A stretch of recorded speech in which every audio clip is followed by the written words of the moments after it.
Hi everyone, we're live. As I was just saying to Els, you never know with Zoom if you're live or not, because it's just you press a button and that's it. And you just hope to God that everything's working. So as usual, guys, please let me know in the chat that you can hear us and see us, so that Els and I aren't just chatting to ourselves. Good morning, good afternoon to any of you. Let's see. Yeah, Christian and Andre say they can see and hear us. Major success. Thank you, guys. Thank you, Inna. Fantastic. So let's give people a few more minutes to join, because it's only been less than a minute, and I know that it takes time to join. Everyone's gonna grab their cup of coffee. I actually have water today in my Guinness cup, which basically says, yep, I'm a mother now. When you fill your Guinness cup, your beer cup, with either water or coffee, you're a parent. That's how I judge things. Let's see. Okay. You see, I've got my chat, I've got everything working, I can see people joining. Okay, we're good. So I'm actually really looking forward to today's presentation. Els and I have been chatting about this for so long, right? Just trying to find the time, trying to figure out what would be the best possible way to do this. Because user testing has a bad rep. Right? User testing is like that face is what I need to screenshot.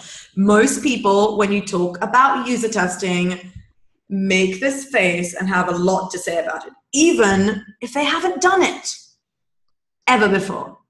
So yes, it's really annoying, right? So today we're going to be talking about user testing. And I'm really excited to have Els Aerts with us. Oh my God, did I say that right? No? Aerts. Better. I said it better when I was talking to you beforehand. Damn. Fine. Anyway, we have Els with us from AG Consult, the queen of user testing, who I'm incredibly honored to have on our webinar. Els and I, where did we meet for the first time? Because I feel like I've known you for years. I think that may have been in Berlin. Berlin? Oh, right, conversion conference. Yes, wow. Yes, yeah. A couple of years ago now, So, awesome. Yeah. So, yeah, that's where we met. Els has spoken in some incredible places, and she is really funny. So if you ever have any conference around you, if you're planning to like travel to a conference, check if Els is going to be talking, and definitely check out her things, because I've seen her speak and she's hilarious. Fun. Thanks for creating all those expectations, Talia. Excellent. Thanks so much. Yeah. Don't worry about it. It's fine. Okay. Yeah, I'll do a bit of housekeeping and then I'll let you kind of dive into it. So, cool. As usual, guys, we're going to run for about 45 minutes. Els is going to be talking to us about user testing. And if you guys have any questions, any comments, feel free to throw them into the chat, which you can see over there. Now, one thing you want to make sure is that when you do click on chat is that you mention not just all panelists, but all panelists and attendees. That way, everyone will see what you're writing and be able to respond to you if they want to, and it just makes a better conversation. So that's about that. If you're worried that we won't see your question in the chat, you can always hit the Q&A box over there and put in your question, and I will make sure that Els answers it at the end. I will sit there until she does. A recording will be available. The slides won't be. The show notes will, and we will have a transcript of it with the screenshots of the most important parts and things that you need. Els also has a really good offer for you guys at the end, so make sure to stay till the end. No. And with that said, Els, take it away. All righty. I'm gonna share my screen with you. Fantastic. And hope that this yes, success. All righty, there we go. Thank you for that lovely intro there, Talia, and making me sound funny before I've even started. So, you guys, I hope I will do Talia's intro justice. We have a lot to go through. It's a user testing webinar, baby. So let's go. Now, what you really need to know about me is that I've been doing user testing since 2001. 2001 is the year I founded AG Console together with my business partner, Carol Kilis. And since that time, I have moderated, over 3,500 user tests. It looks like a ridiculous number when you see it like that. It just means I'm old, okay? So there we go. Now, when we talk about user testing, we can talk about two different things. We can either talk about moderated user testing or unmoderated user testing. And with unmoderated user testing, you have a lot of nifty tools and cool stuff that I won't talk about at all today, because the focus of today is on moderated testing, because there's a certain value that you can get out of moderated testing that none of the other tools can give you, none of the other research methods can give you. So in detail, what we'll be talking about today is pretty much the basics of how to set up a test, what you can test, how you can test it. Also recruiting, because that's something that I usually get a lot of questions on. Also in scenario writing, and of course, how to be a good moderator. Looking forward to questions on any and all of that, anything else you have, shoot. Okay, the basics. So maybe for those of you who aren't familiar with moderated user testing, just a quick recap. Moderated user testing is when you arrange for a small number of people to perform a series of typical tasks on your site. It's one-on-one, so focus groups are not user testing. No, they're not. Of course they're not. User testing is one-on-one, okay? You have a moderator who typically sits next to your test participant and who really sets tasks and leads the test. Now, observation is key in moderated user testing. You observe the user while they're using the website. User testing is particularly interesting to find out, to discover why something is a problem. Because you probably have a lot of quantitative analysis going on, you probably have log files going on, you're probably doing surveys, you're running those heat maps, you're watching user session recordings. Those are also very interesting and can sometimes already lead you on the path to a why, but not always. And that is when moderated user testing comes in. When you're creating a completely new website, user testing can also help you with the what. What is exactly a problem in your site? Because if your site isn't live yet, you can't A/B test. You don't have log files. User testing is the only thing you've got. What it can also do is help you generate A/B test ideas, because sometimes you see problems during a user test, and once you know why something is a problem, it gives you a lot better ideas on how to solve your problem. So generating A/B test ideas is definitely an outcome of user testing very often. Now, what exactly can you test and how can you test it? Obviously, you can test your own website, your internet, or your app. But what a lot of people don't think of is that you can also test your competitors' websites or apps. And that can actually be super, super interesting, because very often it happens that, you know, one of your competitors launches this shiny new feature and you think, oh, I gotta have that. Maybe and maybe not. Why don't we let users decide? Do a user test, have them test that shiny new feature that you want so much, and then see whether they really like it before you start investing money in something that maybe your users aren't all that fond of at all.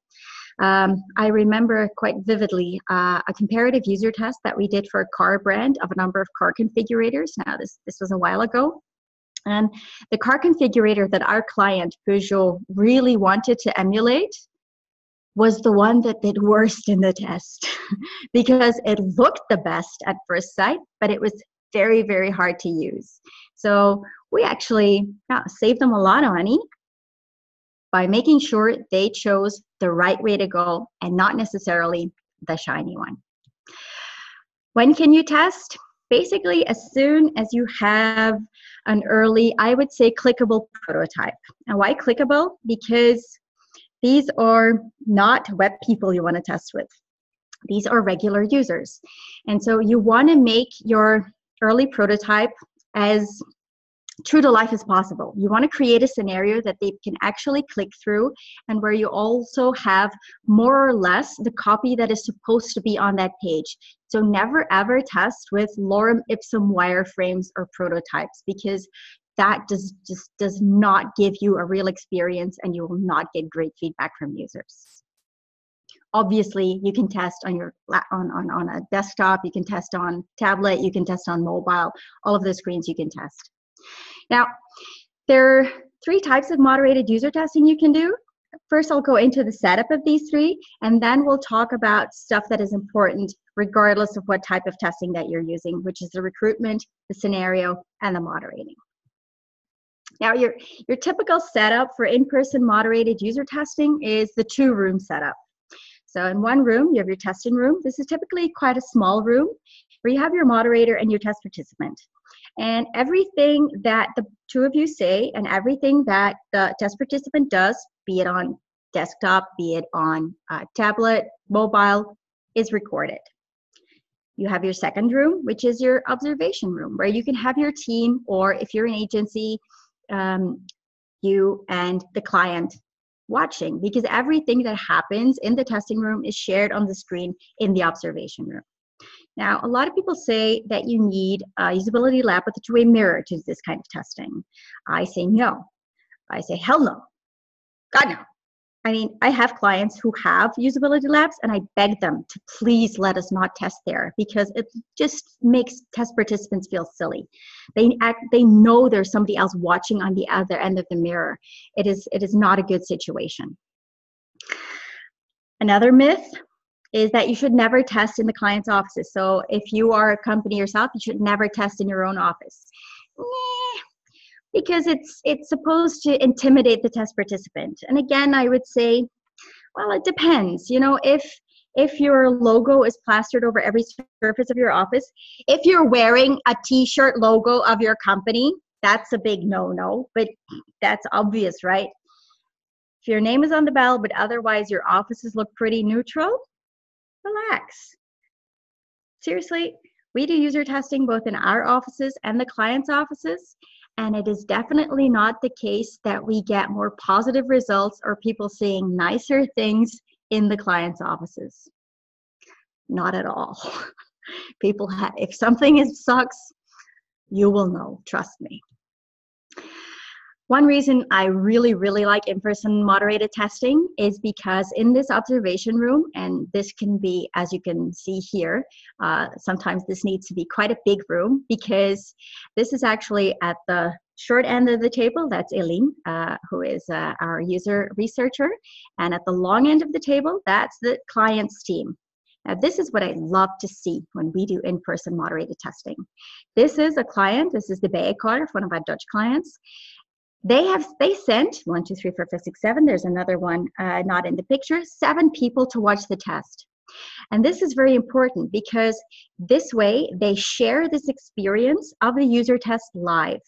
Because as you can probably tell from this picture, things in the testing room are not going well, right? You see this, oh my God, what's happening? Experiencing this firsthand and as a team is very important. It really lets you empathize with that test user. It really lets you feel their pain. And if you can do that as a team, it also bonds you as a team. When I have clients like this who send 7 people, I love them, okay? Because this means you take your customer experience seriously. Another benefit of in-person user testing is eye tracking. Now, eye tracking, if you know what, this is the Red dots is where the attention is centered for a while. The red lines indicate the eye movement pattern. And this is really, for me, very interesting because it helps the people in the observation room follow the test better. Because as a moderator, when you're seated next to your test participant, you can, you're close enough to really tell where they're looking and when they're saying something, what they're actually talking about. But when you don't have eye tracking and people say something and you hear it in the observation room, sometimes it's not clear whether they're talking about the filters or maybe the sorting options or something else. And the eye tracking helps you get extra information about that. Now, if you're just starting out and you're thinking, oh, I really want to get started and do a lot more user testing, should you worry about investing in an eye tracker? I would say no. We need to have it because it's basically our core business. We didn't have it when I started out in 2001, an eye tracker. My God, couldn't bloody well afford it. Did we learn less? Not really, because eye tracking is the cherry on the cake. What you really get your insights from is the observation of your test user. You can use the eye tracking to back up your observations, but that's it. And please, pretty please, with the cherry on top, do not be tempted to create heat maps when you only have 5 test users, okay? Those results are totally bogus. So use it as a tool to back up your findings and especially to help people in the observation room. So what do you really need to do in-person user testing? Not a lot. You need 2 rooms, a small room for the testing, a larger room for the observation room. Oh yes, please, none of those glass bowl rooms because that makes people feel completely watched, right? Hardware, of course, you need something to test on, whether it be a laptop, tablet, or phone. You need another laptop to monitor on. And in the observation room, a beamer, microphone, speakers, that's it. You can do recording with Moray or Camtasia, or if you do eye tracking, I would say go for Tobii. We used to have another alternative, which was a very cheap and lovely eye tracker called MyGaze. Unfortunately, they've gone out of business. And as far as I know, Tobii is the only other one that is actually small enough to really do eye testing properly on a laptop screen. We've looked at other eye trackers, but they were too big and chunky. And so if you want to do user testing with eye tracking, with a mobile lab, the Tobii is a very good option.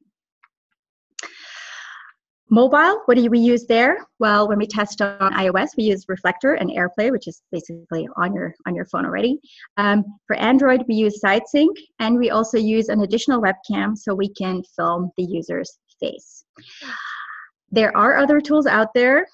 I have not yet found a tool that I am completely and utterly and super in love with, I have to tell you. So now that is in-person user testing, and that is great. It does, however, mean that you have to have that bit of technical setup, and you have to have those 2 rooms. You have to get people to come to your office, and sometimes that is not an option, which is where guerrilla user testing comes in. And in guerrilla user testing, there is no technical setup. It's just you and your testing device, and you go out there into the wild and you test there. Now, guerrilla user testing is not really an exact substitute for in-person user testing because you can't have people test on your website for an hour or so. If you just go out to a coffee shop or you go out to maybe a shopping mall, if you get 15 minutes of somebody's time, you should be very grateful because usually people have, a life outside of helping you doing your user research. Guerrilla testing is great if you only want to get feedback on a very specific part of your website. If you have a very specific task that you want to set and that you want a lot of input on, because when you do go to that mall, when you do go to that coffee shop, and this is important, where your test audience is, more about this later, there's a higher chance of getting a lot more people to do the tests with and the task with than when you would do it in person. Nobody's going to come to your office to do a test of 15 minutes. That's not worth anybody's time. When is it also interesting to leave your office and to go where the user is when you're testing for something that is when it's an application or when it's a site that people use in a specific environment. So for example, we did testing for the extranet of a large bank and insurance company. And so we wanted to see, okay, how are these people using it? Do they sometimes have to use it while there's somebody at the counter? Because that adds pressure. That means your intranet has to be extra super fast. Thank you very much. Do they sometimes have to turn the screen and show their client something? Okay, that means certain sensitive information maybe should be hidden behind another click. So all of those things are very important, and they give you a good view of what the website or app is normally used in a natural environment. Now, this still involves you getting out there. If you don't want to do that, if you don't want to leave your office, then remote moderated user testing is also an option. And again, I quite like remote for smaller, shorter tests. I'm not a huge fan of remote if it's a very complicated website with a lot of steps and features to go through. Because while you have the screen and you have your webcam, this is a little inside joke for anybody who knows my business partner Carl, they'll recognize him from a few years ago. You have your webcam and you have your screen, but you're not next to the test participant. There is a certain distance in the conversation, and you just feel that. Now, it's okay if that's the best option you have. It's okay, but definitely make sure they turn their webcam on, because sometimes people can say something, and you can't always tell by the tone of voice what they mean. But if you look at their face, you usually can. So watching somebody's facial expressions is a big part of user testing, observing that. So if you can get that remote as well, that's awesome. As you can see, this is the old version of GoToMeeting that we use here. And we still use either GoToMeeting or Zoom, like today's webinar, to do our remote moderated testing. Why? Well, because it's easy. You can do the screen sharing and you got the recording in one. You're all good to go. Now, regardless of which type of test you choose, and that might depend on your budget, whether you want the client to watch it live, yes or no, whether you can get the test participants to come to your office, yes or no. Recruitment is very important. Recruiting the right users, making sure they show up, especially if you do in-person testing, key. Now, never test with anybody who loves you. So not your partner, not your parents, not your colleagues. They may not love you, but they probably know too much about your product to be a real test user. You need to test, and this is the most important thing about your test user profile. You need to test with people who are actual or potential clients of your product.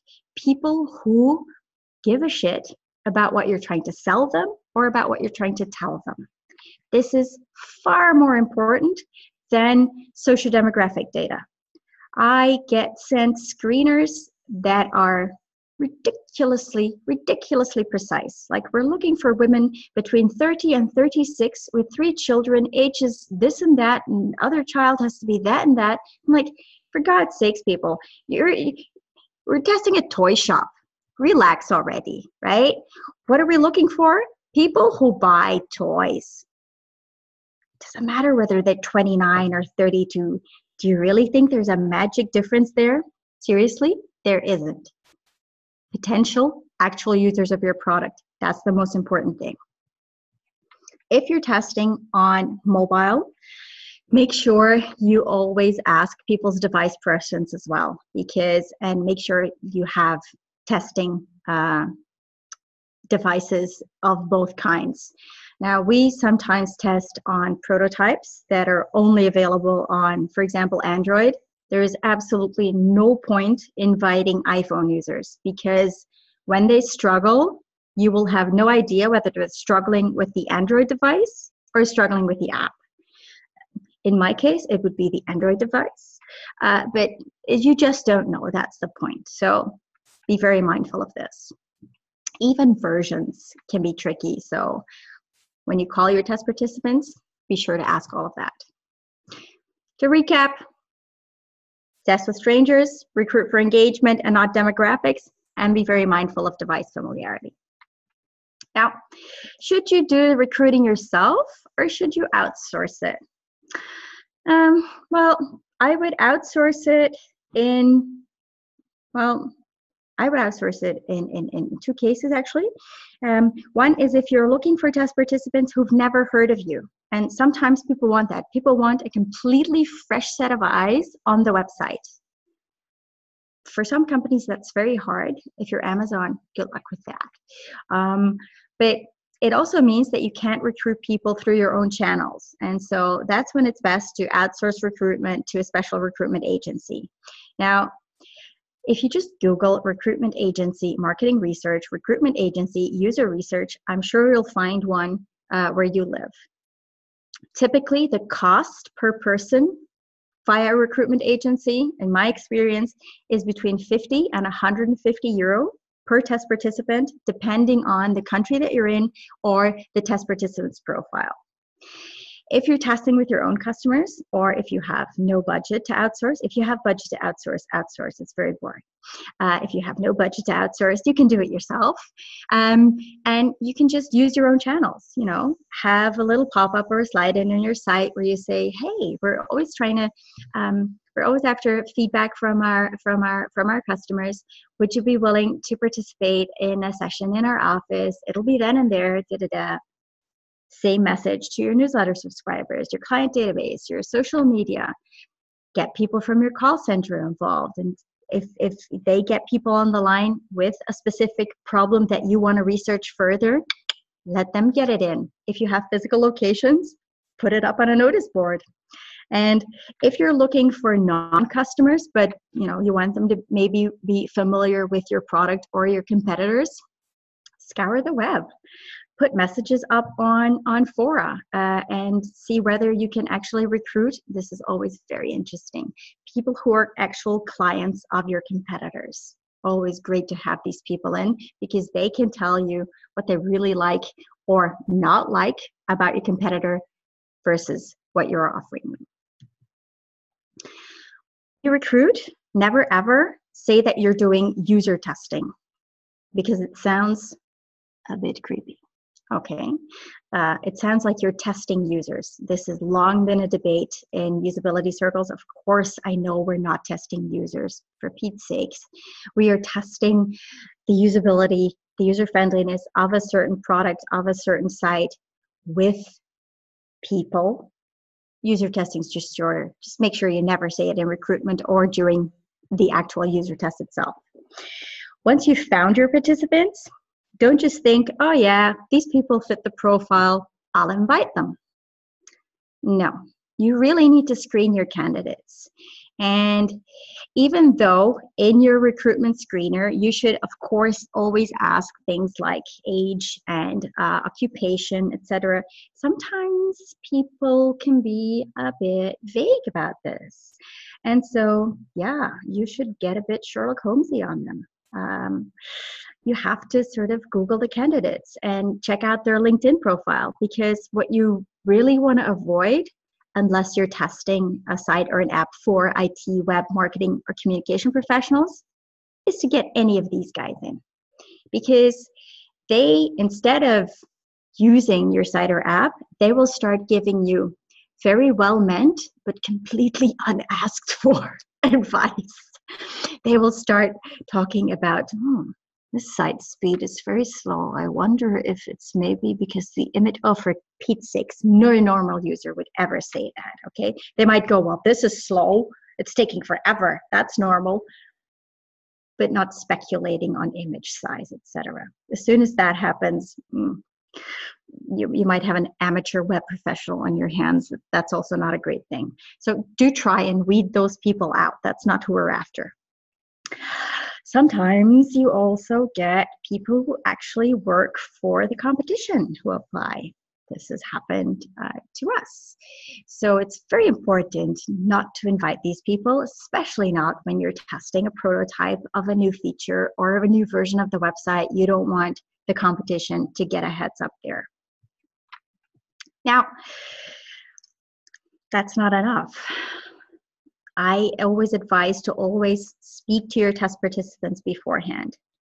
As soon as you make your selection of what do you think a representative sample of your target audience is, get them on the phone. Call them to check whether they're still available, make some small talk with them, and then you can sort of get a feel for the person. Because ideally, test participants in a user test, they can be shy, but they're preferably not too shy. They're preferably not so shy that you can really almost not hear them talk, because that's very annoying. If you have to do that with 5 users, 6 users all day long, that's not really great. People in the observation room probably won't hear. There's nothing wrong with being soft-spoken. There's nothing wrong with having a stutter. There's nothing wrong with any of that. It just makes it a little bit harder if you're doing user testing. Another thing that you can often really tell on the phone in the conversation is whether the test participants are in it for the money. Good test participants don't ask you anything about the fee because you have communicated this fee beforehand in your recruitment screener. People who are in it for the money will ask you things like, so this reward, is it like cash or is it a voucher? And when do I get this? Will I get it as soon as I arrive? Will you send it later? Do I have to do well? No. If the talk goes to money, then sort of like brush them off and try to select another test participant, because people who are in it for the money, again, won't have the natural user behavior that we're really looking for. Don't confirm participants once, at least twice. My preference, 3 times. So call them, say, okay, great, yeah, lovely that you can come. All right, fine. I'll send you an email with all the details and the location, etc. Ask them explicitly in the mail to send you a confirmation email. Send another reminder a week before the test, and you'll thank me for this last one. Call them up again the day before the test to ask, oh, hi, yeah, we have a test we have an appointment scheduled tomorrow at 2. Most people will go, yeah, and I confirmed it twice, and you'll go, yes, thank you, that's great. And some people will go, oh, that's tomorrow? Oh shit, I have a doctor's appointment planned. And you go, oh, well, I'm sad to hear that, but I guess you can't reschedule that. So you have to go and find a new test participant. And if you call them the day beforehand, at least you've got a day to do that. Or, tricky trump card here. What a very good thing to do is have a sort of spare test participant handy. So if you're planning to do tests with 5 people, an hour and a half per person, actually recruit 6. Have 1 person on standby for the whole day. Obviously, there should be somebody who lives really close to the test location and somebody with a very flexible job or somebody who works part-time who can get there quite quickly. You will need to pay this person to be on standby, even though they don't show up. But let me tell you, especially if you're on an agency side, it beats paying an extra person rather than sitting there for sometimes an hour and a half in the middle of the day, not having any test participants. That can get really annoying. So having a spare handy is just a good practice. Another good practice is to also, if you've done a big recruiting round, send an email to everybody who didn't get selected to participate in the test and thank them for their interest, because that way next time you launch a campaign to recruit user testers, then they're more likely to volunteer again. And, you know, it's also just the decent thing to do, really. Okay, money. You're gonna have to give your test participants something. Now, this also, again, depends on the country that you're in. In Belgium, we can give cash to people. We used to give gift vouchers, but then people emailed us, called us up a year later and said, oh, I got this gift voucher from you, but it's no longer valid. Can I get a new one? I'm like, oh, no. So now we just give them cash. Cold hard cash works really well. They can do anything with it. I know that in Switzerland, for example, you can't do that. It's against the law. So do make sure you're not breaking the law. Gift vouchers, a very good alternative. Amazon gift vouchers, Coolblue gift vouchers, if you're anywhere in the Netherlands or Belgium. And if you're a SaaS company, I would actually advise against these types of incentives. If you're a SaaS company, what you should give away as an incentive is X months of subscription, both to your existing clients who participate in the test and to potential clients who participate in the test. Because that way, one, your existing clients, you keep them on for longer. You give them a very real benefit because they're already using your service. And for the potential clients, you know for sure that they're participating because they want your product.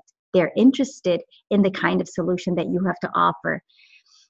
Also, B2B, giving away cash is a bit awkward. So, you know, give X months of subscription to your service. If you're in e-commerce, a great thing to do is basically give your test participant money, cash, a voucher to participate, but also give them a voucher to spend during the user test. Now, this is gold because let me tell you, it makes a huge difference whether somebody is looking for a pair of shoes and it's just really a hypothetical pair of shoes because they're not actually going to get them in the mail versus here's 50 euros. You can spend it. Oh boy. All of a sudden, there's a lot more attention on, is this, okay, this is a size 37, but I have never tried this brand. I wonder if its size is big or small. This is not something people stop and ask themselves if it's not their real money they're spending.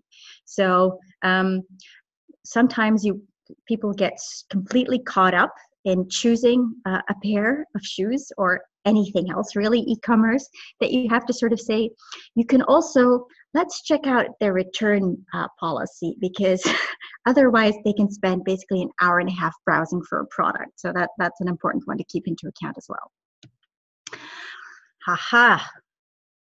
The question that always pops up, how many people do you need to test with? And then usually people come up with this graph, which is a bit, if not to say a lot, misleading, because this graph would lead you to believe that if you do user testing with 15 people, boom, you will have the perfect product. You will have the perfect website. Obviously, I don't need to tell you, this is not true. How many people you need to test with? Completely depends. It depends on the complexity of your website. It depends on how many problems there are to begin with. It depends on whether you have one target audience versus several target audiences. Now, my advice would still be to start small. Start testing with 5 or 6 people per target audience per iteration. Now, when I say target audience, I don't mean test with 5 men, test with 5 women, test with 5 people in their 20s, test with 5 people in their 30s. No, if you have a website that has a section geared towards professionals and there's a section geared towards consumers, test with 5 professionals and test with 5 consumers. Or if you have a website in different languages, those are also different target groups because in Belgium we have a lot of French-speaking people, a lot of Dutch-speaking people. Sometimes behavior preferences can differ there. What's important is that you iterate because, and you'll know this when you do testing, of course, test user number 1, everything is new. you find out so much stuff. Test user number 2 is very often repetition of test user number 1 and a few new things. Test user number 3, more repetition. You get where I'm going. By test user number 5, very often you see a lot of patterns emerging. You really already know the biggest things to fix, and the smarter thing to do, instead of testing with 20, 30 people at the same time, which I sometimes get asked to do and I just flat out refuse because it's boring. I say, no, let's test with 5, 10 people maximum, fix the issues that we found, or test the solutions that we thought up, and then test again on the improved version. Iteration is very important in improving any website, and it's also a very important part of the user testing process. Which brings us neatly to another very important part of the user testing process, and that is writing the scenario. Now, in your scenario, you need to set the scope of the test first. You need to think about, okay, what is my research question? What are perhaps things that have been flagged by quantitative research? What did you see in your survey as an answer that you really want to get to the bottom of? Where do you see in analytics that there's a big drop-off but you just can't figure out why? What are people in the call center getting questions about? What do you really want to see and get qualitative input from? Where do you want to go deep? If you don't have data yet because your site's not live, because it's a completely new project, well, common sense to the rescue there. You have to be your own test user. You just have to think, okay, why would people come to this website? What would they look for? What would their questions be?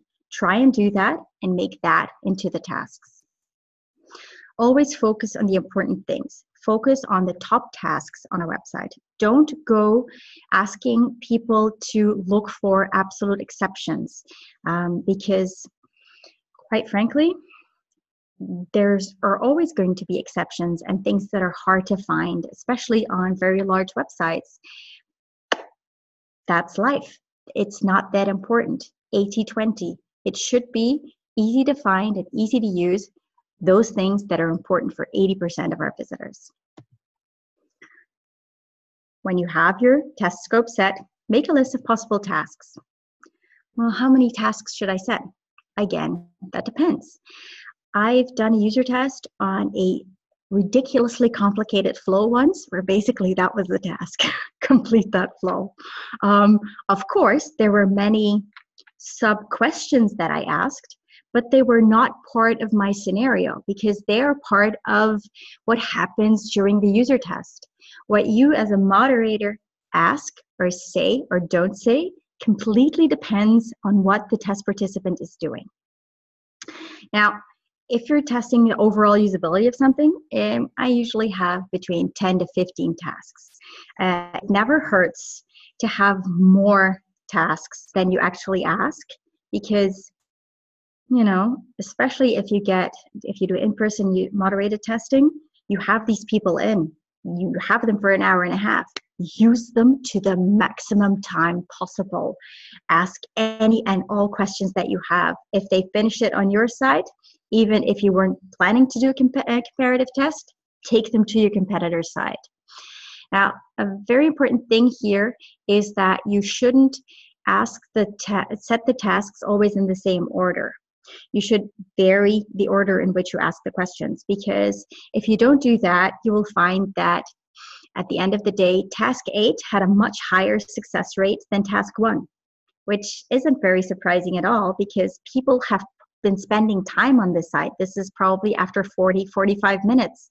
They have already seen stuff while they were doing other tasks, and it's natural for them to find the answer to that question a lot sooner. So mix it up so you change the order. And also, if you do comparative testing, like for example, your site and 2 of your competitors' websites, make it an ABC.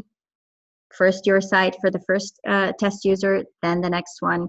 You show your competitor site first to the second test user, etc. So there as well that you counter possible bias. Also, a big no-no when writing your test scenario and setting your tasks is using words that are actually on your website. It's setting a task. It's not leading people through the thing.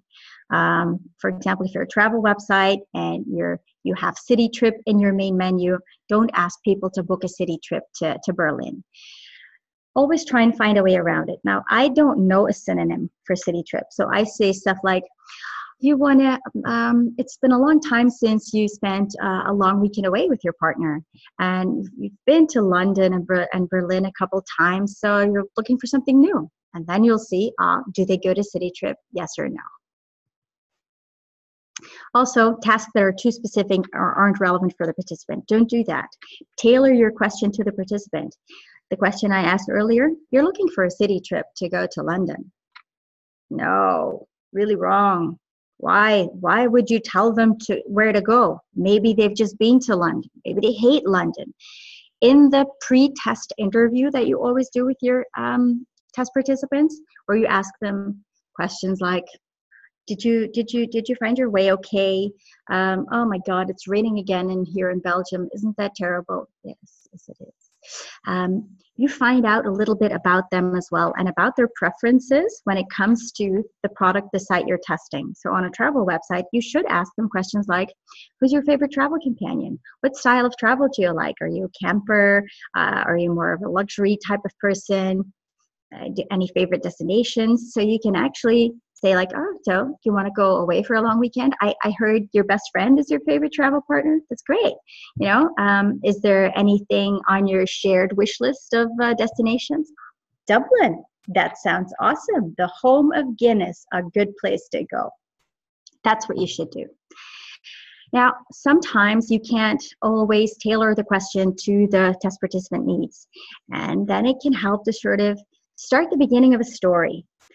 For example, for a web shop, you could say something like, if you want people to get to use the filters, okay, so your friends have recently moved house and they're throwing a housewarming party. It's a themed party and everybody has to wear red. You have a lot of red in your wardrobe? Most people don't. No? Okay, get shopping. And that's it. Don't tell them to buy a red dress, or don't tell them to buy red this or that.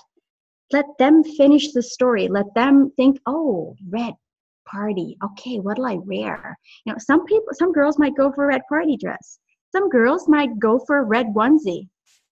I'm all for that. Let the test participant finish their own story.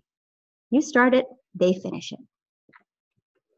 This is that horrible question you should never ask. You want to go to New York for Valentine's Day.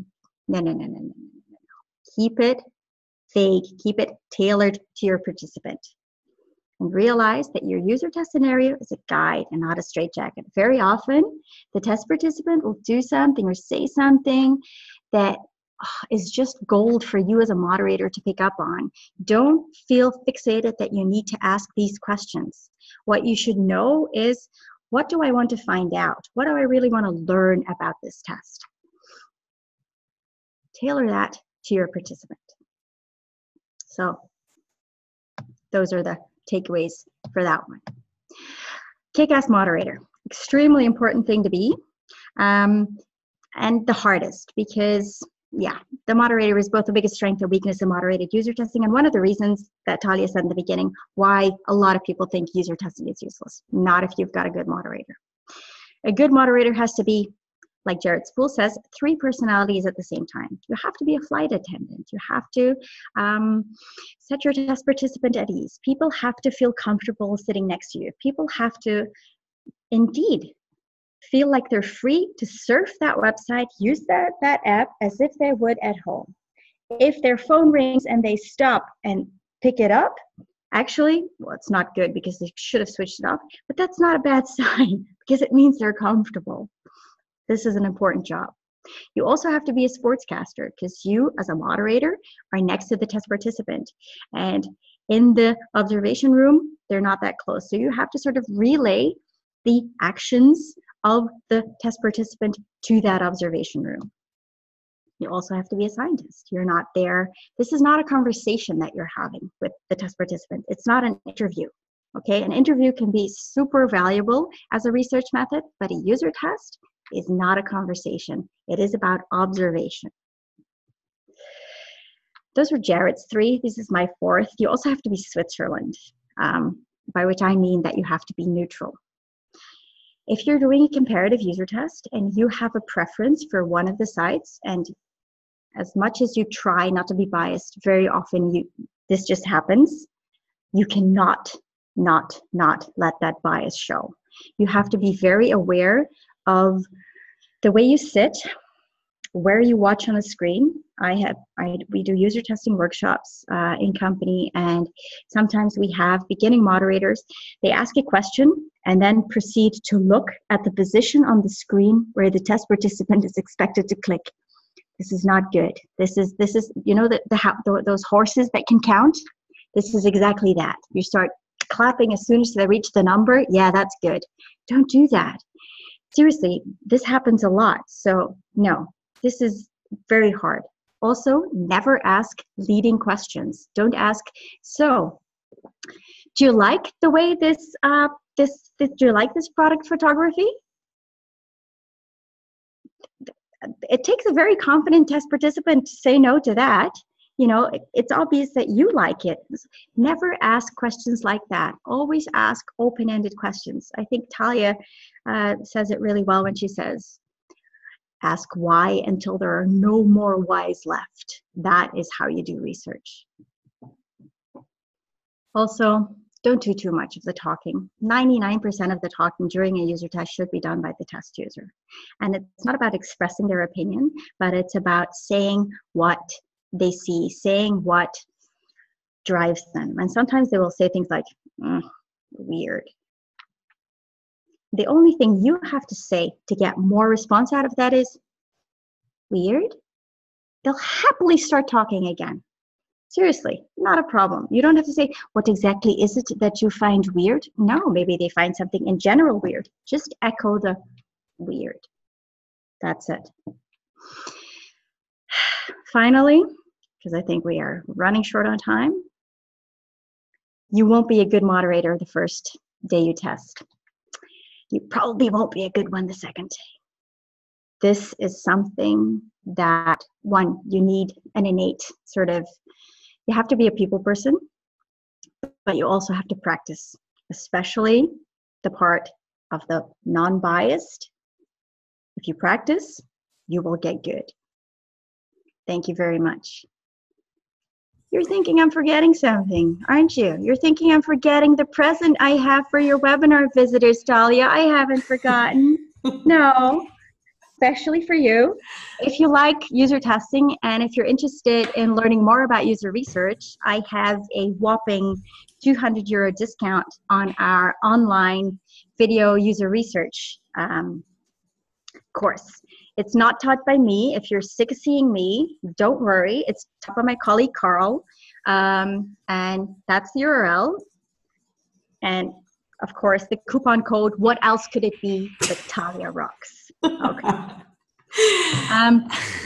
There is a limited, it's only valid for a limited time. So it will only be valid until next week, but Talia will send you a reminder in your inbox.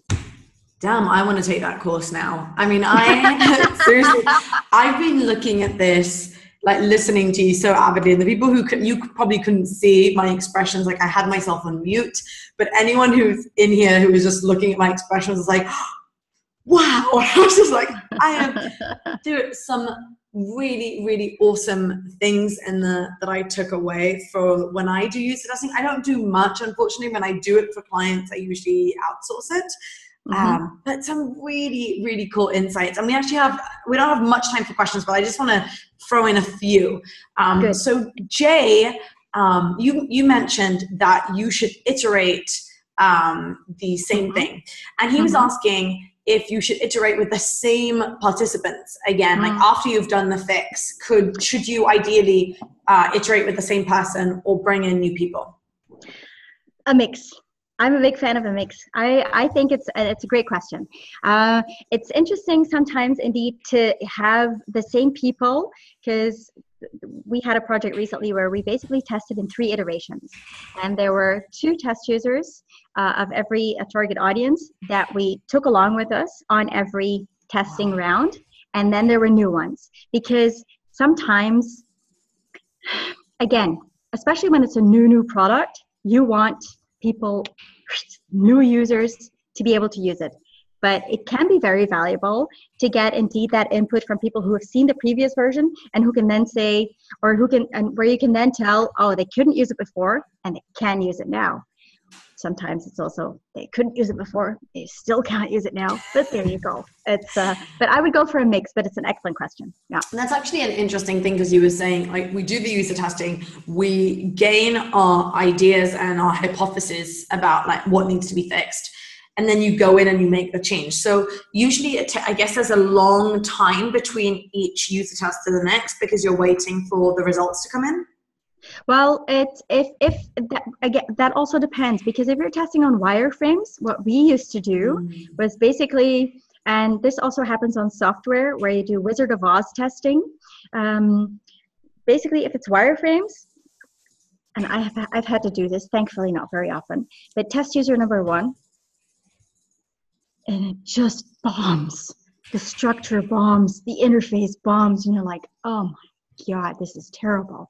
Second, but this might be a fluke. It's the first user. Second user comes in. It's a disaster. I'm not going to wait until 5 users are done to make any changes. These are wireframes. Right. You don't eat lunch, and you fix those wireframes with everything you've learned in the first 2 sessions. And then you use those for the remaining 3, because this is what user testing is about. It is not about getting pretty statistics. You can never say X% of test participants got this wrong. There's 5 or 10 people, but it's about getting insights. But you are right, in the other user testing and the 3 steps that we did, there were often a couple of months between test iterations, because the changes that needed to happen were quite big, and they were not in wireframing stage anymore. So yeah, it depends. Okay, I guess that also kind of answers Jed's question about the frequency of user testing. So the question was, what frequency of user testing do you recommend? Every couple of months, every month, and what ratio of face-to-face moderated versus remote to user test? So you kind of actually mentioned that at the beginning. We don't have much time to get into it, but I guess frequency is about what you need, right? You locate a problem, try and fix it. When you think you've got it, go into user testing again. Yeah, it's obviously you don't have to do user testing as often as you have a look at your analytics, but if you only do user testing once a year, I think you're selling your short. So once you do it, I think you'll find that you get a lot of insights out of it, and it usually it really pays off to do it on a more regular basis. Okay. Again, also depending on how often, for example, you launch new features, etc., that can create special circumstances to do it even more often. Okay, 2 more questions, really important ones. One is, how do you recommend selling user testing in a company? So if your client isn't really into user testing, or your manager isn't in, or your boss isn't, how would you do that? Such a huge and important question in like a minute, but how would you do that? Yeah. Well, I always try to emphasize the fact that there's simply insights you get from user testing that you get from nothing else. And I do realize that it can be a hard sell. Now, I'm blessed with clients who usually are very open to it, because they know that we are basically complete advocates of it. And I have never had a company say, oh, well, that didn't deliver what I wanted. I think you should just say that basically the quantitative research gets you a lot of data, but it gets you thin data. It tells you how many people did something, and it tells you what is wrong, but it doesn't tell you why something is wrong. And very often I also see the more complicated a product is, the more complicated a survey is, the more there is a need for qualitative user research, like interviews, like user testing, because you really need to get into the minds of people. You really need to go deep with a few people and get rich, thick data to solve the problems that you are having. Right. Okay. Then I guess we'll have to end with the last question, which is, how do you suggest to build a report of user testing sessions for those people who couldn't be there, like in the observation room? Yeah, this was a section I had to cut out because but I'm glad you ask. Because, well, I'll tell you the mistake that we used to make. We used to do reports that were like 150 slides long. And wow, I know, and have every problem listed in there. You know what this does? This completely confuses the beschitzers out of your clients. Most clients are very happy when you give them the 5 most important things to fix. So that is actually what I think most reports should be focused on. Even if you're an agency or if you need to do a big report, pick the 5 most important things to fix. Focus on that at the beginning of your report. Focus on that at the end of your report. Yeah. And also, if I can add one more thing about reporting, if you need to report to management or C-suite, what is really, really nice to have are clips of the recordings. We make what I call worst of videos, where we basically, the pain point that keeps coming back again and again and again, we just have little clips. User number 1, bam. User number 2, bam. This, I tell you, creates awkward silence. But it really hits home. And this is also what people tell me afterwards. We still watch those clips that you sent us 2 years ago. And I'm like, excellent. That's good.